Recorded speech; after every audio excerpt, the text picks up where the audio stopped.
How to log out of Messenger. Hello everybody, welcome back to the channel.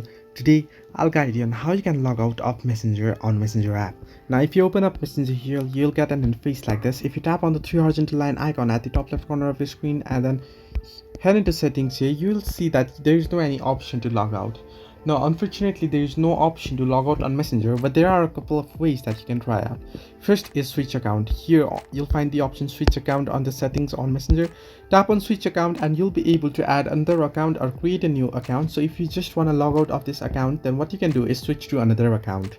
Now if you don't want to create another account, or if you don't have another account and you don't want to add another account, then there is another option that you can do to log out of Messenger. Simply scroll down your notification bar and tap on the settings icon at the top right corner of your screen. And once you tap on settings icon, scroll all the way down below until you find the option apps, and under apps search in for Messenger. Once you search in for Messenger, what you want to do is scroll down and head into storage here, and on storage simply tap on clear data option. Now this will delete all your data on Messenger and this will log you out of your account as well. So you'll have to log in back again once you do this on Messenger to be able to use your Messenger. So this way you can log out of Messenger. Hope this helped you. Do like and subscribe, and do not forget to leave a comment down below if you have any further issues.